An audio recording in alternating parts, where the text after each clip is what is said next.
Hello, everyone. Welcome to Real Estate Right Now, where we talk about real estate matters that matter to you. My name is Jay Izzo, and we are live here from Linden Craft Team Studios here in Raleigh, North Carolina, part of the Greater Research Triangle Park. Today's show. Have you ever thought about clutter in your home? Sometimes we just live with clutter in our home. We don't realize the amount of clutter that we live in, and we don't understand necessarily how that clutter can affect either the resale value of the home, or just the psychology value of living in that home, or what it's like to not recognize your own clutter because it can become such a distraction, or we habituate to it. And I'm speaking as a psychological professional, that we habituate to our surroundings and we don't even realize it. But we need to do something to declutter, because we know that environments that are not as cluttered, we live a better life, actually. So I needed an expert. And I needed somebody who's an organizer, and I needed a professional organizer, and I needed somebody who could come and help us navigate our own clutter. So I bring with me today Cara Howard of Elevate Your Environment. Yes. Which is part of Grandma's Basement. Is that correct, or no? Is it separate? Kind of. We're like okay, so you're offshoot. Yeah. Offshoot of it. So I brought you in to help us understand clutter. Okay, I'm going to just speak from a psychological standpoint, because I'm a psychological professional, and I grew up in a home that was really cluttered. And in fact, my mom was a hoarder, a really bad hoarder. I'm sorry. In fact, it's so bad. My mom's gone now, but it's so bad that literally my brother-in-law, who lives right next door to my mom's house, is having to dig out the hill to create a hole in the basement so that they can take the truckloads of stuff out of the basement. There are stacks of magazines and stuff. I can't even go into my old room because she just threw bags in there and just put them in there. Do we not realize the amount of clutter that we accumulate? Is that part of the problem? What do you find is the issue? Some people do, some people don't. I mean, it's a mental illness, hoarding is. Yeah. And there's like this whole spectrum of what level are you at with that? And it sounds like she was pretty bad off. And there's other reasons that she probably need to be treated for. Right. But once somebody realizes it and they take that first step, I like to just support them where they are. If only thing we did that whole day was get rid of one trash bag of things, then that's progress for them. Small steps. Yeah. In real estate, we talk a lot about curb appeal, but we don't talk much about interior appeal. And when we're trying to sell a home, right? I mean, we talk about, power wash the driveway, right? You may put a fresh coat of paint. But then when people walk into the house and they see a lot of stuff, right? Where do we start? Walk us through maybe a little bit of how decluttering a house, maybe it's not as bad as hoarding, but it's just clutter, how that can maybe affect the home value or the perception of home value. Well, as you know, when you stage it, you got to get rid of all your personal things. And you just want to have like more clean surfaces. That just gives a better feel to the environment. It gives a more homey feel. And then you can envision what you want to do in this space. I think you bring up a really good point here, because when you're trying to sell a home, it's no longer about me. It's about who the person is coming in the home, right? And when that person comes in the home, we want them to create their vision for what that home is. And if we have too much stuff, right, it's hard for them to create vision. But what happens, because, I remember years ago when I was starting, when Linda and I were doing some things together, and, we were walking to somebody's house and she would say, you're going to have to remove this, when she was doing that type of thing. And people would be so reluctant to go, well, those are my children's pictures. Yeah. And she would say, I need you to take the crayon pictures off the refrigerator. And they would go, but, they made that when they were in third grade. How do you help people get through that initial emotional attachment? Yeah, emotional attachment to it. There's a special place for those things, and you can create those places in your home. We have an assortment of bins and baskets, and we can label those like, Sydney's special memories in this box. And And until then, it can be stored away while you're trying to sell your home.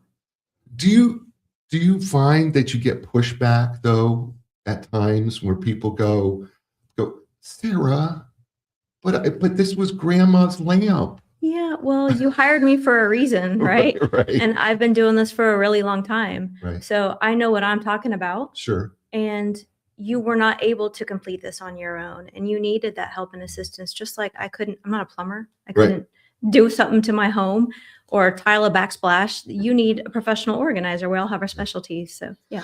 So let's talk about the professional organizer thing. What are all the things when it comes to being a professional organizer that you are involved with when it comes to somebody's home? I mean, outside of just declutter, what are some of the other things that you do? Help get it ready to sell. Okay. And a lot of times when people are just moving in too, and they just don't even know where to start, and they have these small children and they need help unpacking and putting away, to find a home for it, because it gets overwhelming when you switch homes, or you Right. get a bigger home, or you have a child now, and you need to know, where does this go? Where does this make sense? I did a kitchen this past week, and the sweet family they had moved 3 times in the last year, and they had this big, beautiful new home. And she's like, we just unpacked and threw stuff in drawers. And so I was able to go in and make a little bit more sense. I mean, there's a formula to it that we like to do. Only food should be in your pantry unless it's a really giant pantry, but she just had a standard size pantry. So the formula. So, okay, this is something I didn't, by the way, in doing the research that I could do on this area, I don't know why I didn't think about it, but I never thought about an organizer helping people unpack. That's really a great niche. Where do you find most of the difficulty comes when people are unpacking? What are some of the challenges there? They get the paralysis of, I don't know where to put this now. In my old house, it was here, and now I have less rooms or more rooms, and now I don't know where to go. And your house changes, the vibe changes, the energy shifts. So you gotta just help. Well, I think it's interesting that we think about decluttering the house that we have. I never thought about unpacking the house. I just find that interesting. Let's talk about the pre-move purge a second, right? One mistake that I think I've seen over the years of doing real estate is that people have all sorts of stuff in the attic. They got all sorts of stuff in the house. What's your strategy for a pre-move purge? How do you help people decide what to keep or what to and convince them that's the let go? Yeah, You need to start small with that, and you need to ask them, when was the last time you used this? Or who's going to inherit this? Or why is it still here taking up your valuable space? And again, it depends on where you're moving and if you're upgrading spaces or downsizing. So you need to know what is necessary. A lot of things are just trash, but like kids' pictures and things like that, you want to hold on to a lot of them, but you can also just do that digitally. You can just take pictures of them and store them on your phone or digitally. You don't have to have the whole stack of every handprint they ever had or everything Christmas ornament they ever made in preschool. I just moved myself, and I downsized significantly to a space that's half the size of my old home. And I love my little cottage now, but I had to get rid of a lot of things. So it was hard for even me to do that and say, oh, but my grandmother, I sold my dining room table that was my grandmother's. And sorry, Mom, I know you did not love that at all. I don't think she spoke to me for like 3 weeks. But you don't have an emotional attachment too much to things. We've moved several times in our life, and it seems to me we downsized as well. And I have a tendency to collect some things. Books is a big thing for me, is I like to collect. And some of them, well, they all have value to me, but some of them were older and I didn't want to get rid of them.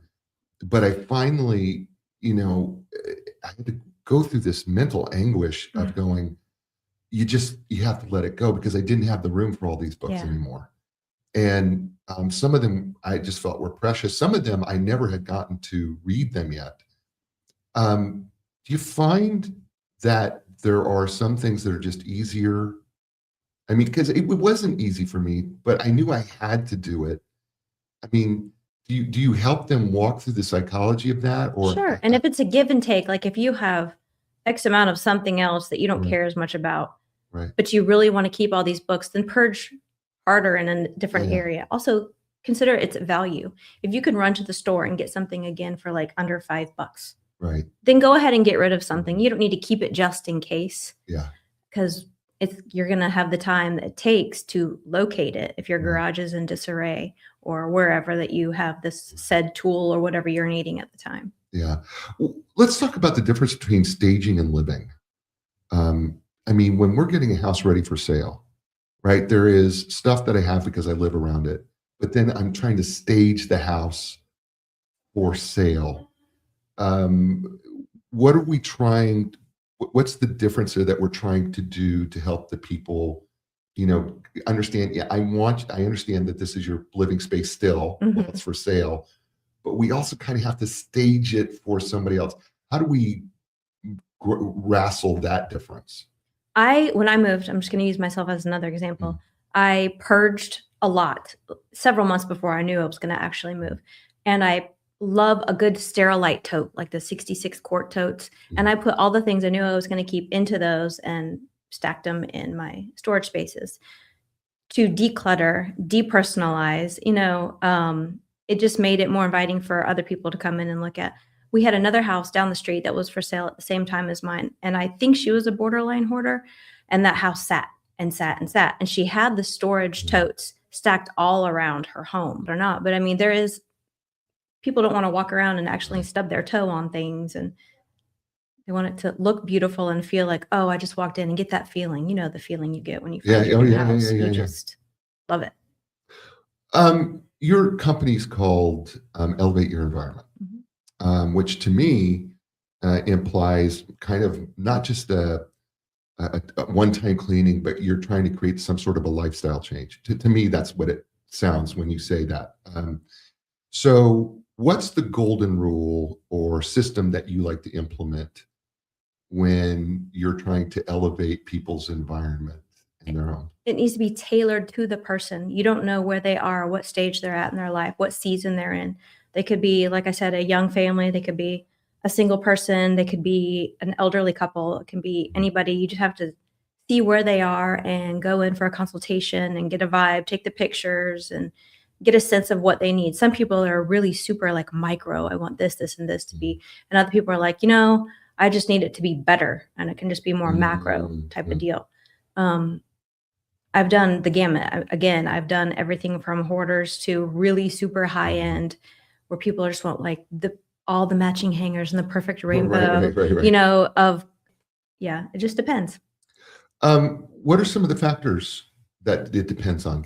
I mean, you mentioned a couple. Is there some other factors that it depends on when you try to do this? What are some of the other factors? Do they work from home? Oh, that's a really good one. Yeah. Do they work from home? Are they homeschooling? Oh, Do wow. they have their kids? What age are their kids? Are they running to and from? Does one parent work? Do both parents work? Are they a Right. single parent? Whatever system is going to be implemented will be, again, tailored to them and their life. What works for one isn't going to work for everybody. Wow. Okay. That was kind of a blow me away answer because there were just, it wasn't, right. I'm just thinking about getting stuff out of the house, but then you're also calculating what is their actual living situation Yes. currently to make this happen. That means that you actually do have to kind of play psychologist then a little bit, don't you? You got to kind of And probe them and therapist. ask them the questions a little bit. And some people are like, I don't care. Just come in here and do your thing. Right. You need to get rid of this toy. If it looks like it's broken, throw it away. You don't need my permission. And then there are those people that want the side by side.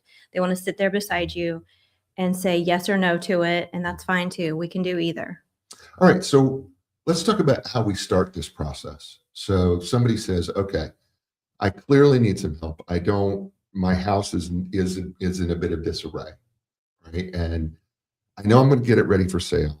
I'm not sure where I should start. And I know they probably should start with you. I get course. that. I get that. I get that they should start with you. But if they were going to start doing things on their own, where would you tell people to begin? I don't want to give away my secrets. Oh, well, you don't have to give away your secrets, but maybe give them a little thing to Start small. Start with a drawer. Okay. Go through your kitchen drawer. Everybody has a junk drawer. Go through there and just pull out the trash or look at expired coupons, any little thing. You know that drawer that you just open up in your kitchen and you shove something in there. We all have closets like that too. Right. I mean, I don't, but Yeah, everybody else does. sure. Yeah. So Oh, well, I think it's really because I think getting started for people is the first step. Because I think when you think about that, and I love what you said about start with the junk drawer, because we all have them. Hmm. Right? Okay, maybe you don't, but we all have them. I don't. Okay, most of us, the rest of the general public who is not very Yes. organized, has a junk drawer. Sure. But I think the idea of going through your junk drawer and going, wow, I've got some stuff here I need to get rid of, I think starts to create the mindset that this is not just the only area of my house that probably could use some help. Hmm. And then I understand, right? That should be able to at least get them to go, I am too overwhelmed to deal with the rest of it. This is where I think where they need to call Or it you. can snowball for them. They can just say, okay, I tackled this. Now this weekend I'm going to do this. Right. Or hopefully it will snowball for them. Or if they're just like, I like this, but I don't have the time for it, I'm going to call Sarah. Right.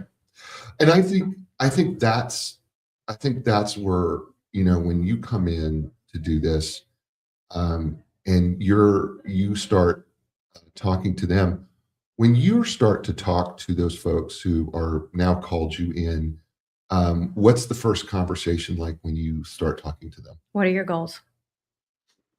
Because everybody has a different goal. Okay. We have a lady that I've worked with before, and she's got 3 children. They're all like middle school, elementary school.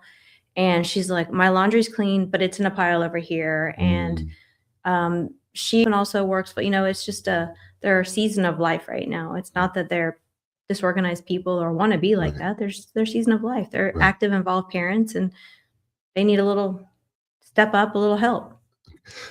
So is that part of what you do too? Is like, okay, maybe you're not ready to sell your home, but you're in the middle of it, and you kind of like, I, I, I'm in this period of my life where I'm not sure what to do. That you come in and kind of, do you kind of, or maybe you do this, just go in and say, okay, here are some things we can do right now, and then this is how we can create a system. I'm assuming. Yeah. Bins, That you- baskets, labels. I'll go and I'll measure closets, wherever, take stock of what's your budget. Because a lot of people don't want me to go out and purchase a bunch of things for them then to bring into their home, because that adds to the bottom line. Or people are like, no, I need you to do that because that's going to help me in the long run. It helps establish a system and put labels on things. So there's accountability with the whole family. There's labels. Nobody can say, oh, I didn't know where that went. You do. If you Right. can read, you can see it right here. Establishing systems and processes, I think, which I've never thought about this and for doing this before, but as an professional organizer like you are, systems and processes become extraordinarily important to you. But oftentimes we've created bad habits, and to create a new habit can sometimes be very, very difficult for us to do. Stubbornness. Yeah, well, we're creatures of habit, and we fall back into our bad habits much easier than we are able to really fall into when creating a new one. So how do you help them create those new habits?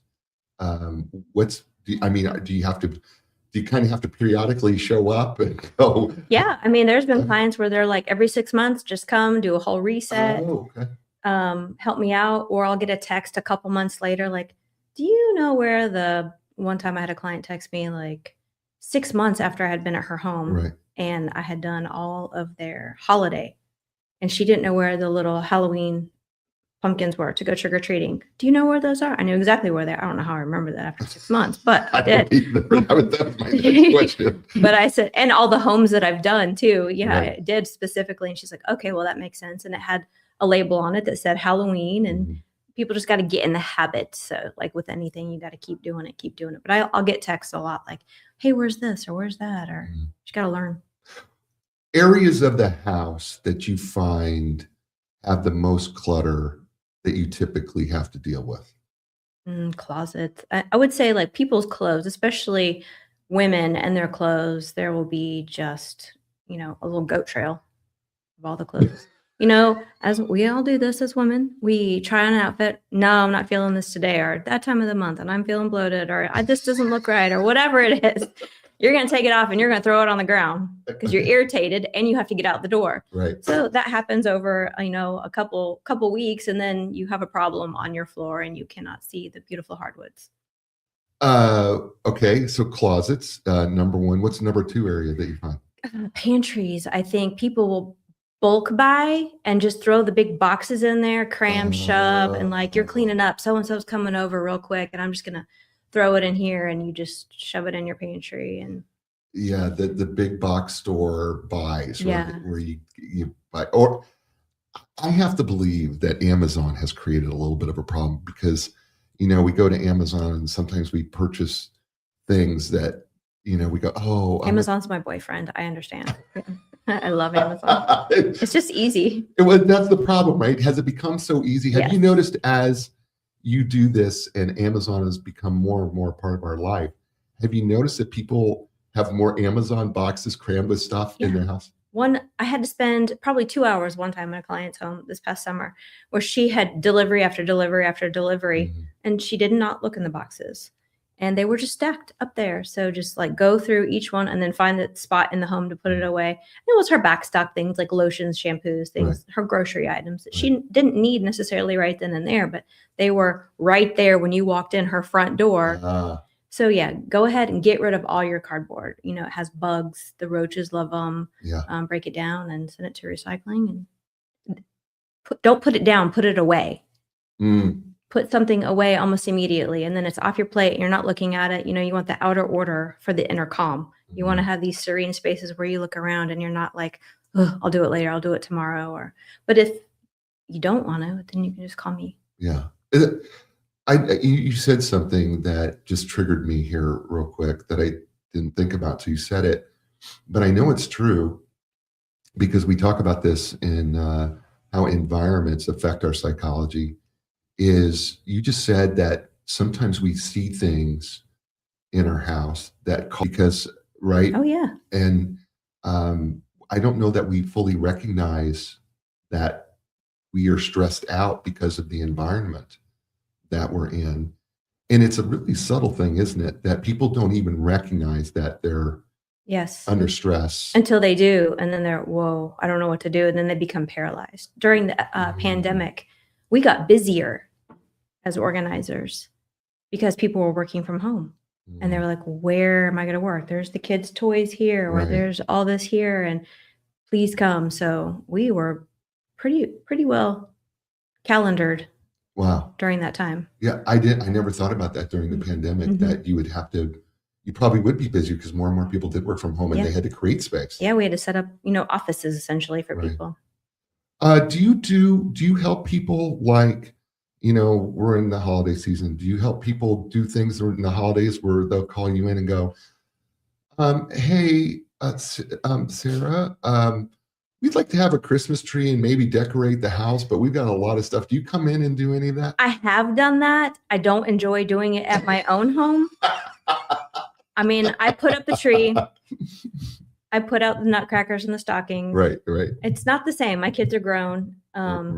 And I do a lot of that just for them because they'll be home for the holidays. They're in their 20s now. I do that part. I don't enjoy doing it at my own home. I certainly don't want to do it at your home. And there are other companies that will do that. Okay. But that's not part of the purview of what you do. No. Really. I mean, you will do it if somebody really wants to do it. I mean, if it's like an old friend or a client I've known for a long time, yeah, I'm going to help a girl out. Okay. Or guy. Okay. Yeah. I was just curious because you talked about it. You're covered in glitter. And, I know. Yeah. I know. Needles everywhere. Right. Yeah. And that's. But maybe do you come in after the holidays and maybe help them pack it up?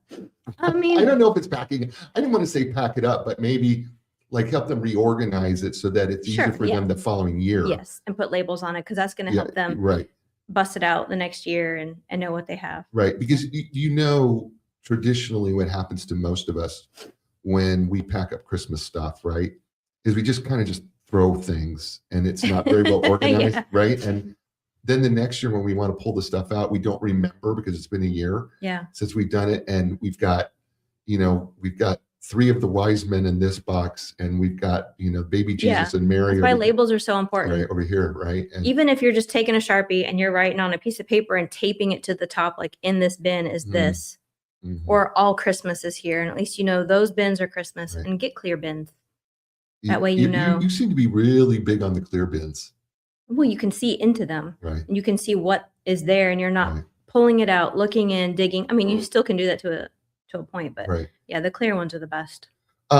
What is one of the most challenging stories that you've ever had in doing this in the years that you've done it? That it was like, boy, this was a challenge, but we made it through it. It wasn't even a hoarder because I enjoyed working with them. It was more of I'm not going to use the word, well, bougie-ish person. Okay. And when I was done, it looked beautiful and it looked to our eyes perfect. And they take it down, do it again and again. And that's just frustrating because I don't know what your expectation is. Then we've done the best we can do. We've tried everything we can do. Yeah. I mean, did you get it solved finally? I did because I just, sometimes you have to fire a client and Right. and if you're not going to make them happy and if you're going to feel undermined in a way, Right. I don't know what I'm doing, but I do because I've been doing this for a Right. long time, 6 or 7 years. Yeah, it's okay. They're a lovely person. Right. They just have different expectations and Right. I didn't know how else to help them. Okay. What was one that was a success story? Everyone. I mean, they're all success stories. They're all. Is there one that was a challenge though, that there was a challenge in the middle and then it wound up being a great success? That where they really felt like they had a life change story as a result of what you did and came through, where somebody said, Sarah, I would have never even imagined that this is what this could look like. Yeah, there's been a couple of those that are going through a hard time. They lost a loved one. They struggle with depression and they need some help to come in and that help them. Like I said, that outer order and the inner calm helps them to then see that, okay, everything's going to be okay. This was just this is the first step in this. And now let me go do this. So yeah, we're just depressed and just sitting around and need a little help. Yeah, I think what people don't fully appreciate is that when the environment can be cluttered or is just and needs a purge or it just needs to be things need to be taken away. I don't think they understand that connection between the depression and the environment. But that environment can actually, we talked about stress, but it also can relieve depression simply because of the environment that you're in, right? Yes. I mean, do you find people are just stuck sometimes where they're just not sure? I mean, like, I'm just stuck. I tried doing it. I just can't figure it out or I can't commit to it. I mean, how often do you run into that situation? Almost every job is, I just don't know where to go right now. Help me, please. I'm a member of a lot of Facebook groups where the women and the men on there are saying, help me, I need a professional organizer. I need this done and I need it done. Right now, I can't help you right now because I'm booked out a little bit. But if you feel like you're about to come up on that, you need to call ahead, like maybe 3, 4, 5 weeks ahead. And then we'll get you. But like when you go to the doctor and you're like, I'm feeling a little down, a little blue, they'll say, get outside and change your environment, right? Right. Yeah. Go for a walk. Right. Go to your favorite coffee shop. Right. Surround yourself with a calmer place. And that just helps in your home because you have to go back to it eventually. Yeah. And you want to go back to your space. Right. You pay a lot of money every month for that space. Right. So you should want to be there. Yes. Right. You should want to be there because you are paying a lot of money for this space. Yes. Do you have any other, without giving away your deepest secret, do you have any other tips for people I know we did the drawer. Do you have any other little tips that maybe you could give people that they could kind of do and get started because they're going to quickly realize they're going to need you? But do you have any other little tips that they can use? I would say just try to be 1% better every day. Try to, again, start small, like with a drawer or something, but give yourself some grace too if this isn't your what you do for a living. I mean, you're a doctor and you have a messy house. Well, I can't perform a surgery. I'm not a doctor. I can do this for you. So just give yourself grace. It's not your area. It's mine. So again, you just sit with it, see what needs to be done. Give me a call. Tell me what needs to be done. And we'll work on it together. It can be a group effort, or I can just surprise you and it'll be like a good reveal. Yeah. So I think there's a couple of things I walk away from this is one, you're going to sit down and we're going to establish what the goals are for whatever we're trying to do here. Yes. I think two, I think it sounds like what is it that you really want to feel in your home when you walk in, right? And then, of course, there is the functional, practical part of it. What do you want this functionally and practically to do, Mhm. right? I mean, if it's an office or that type of thing in that space. Um, I feel like those, and then I think four is just the psychological benefit. And then finally, and really, really important, when people are getting ready to sell their house, when I pulled away from this is, you know, the fact of the matter is that you want to create a vision for other people to walk in your home. And if you've got too much stuff, you're not allowing them to create a vision because you're confusing them with your own vision, Mhm. which can actually detract from the price of your home or the fact that your home might sell. Um, Anything I should have added in with those five, you I think think? you covered everything. Did I You get? did a great job. I thought you did a great job feeding me all those things. Oh, well, you're good at what you do. I thought that you did a great job. Okay, so now here's the big clincher. So you've been fabulous, by the way. Thank you. You've been absolutely great. And I'm not giving anything away here, but I'm just going to let you know that she came in and she felt like she was a little nervous about things, but she was fantastic. It's the lights. It's the light. There's a lot of what you don't see is that there's a lot of lights here, and there's all sorts of stuff going on, and there's screens and microphones and stuff for those of you listening by podcast. And so I get it. It can be a little bit overwhelming here for sure.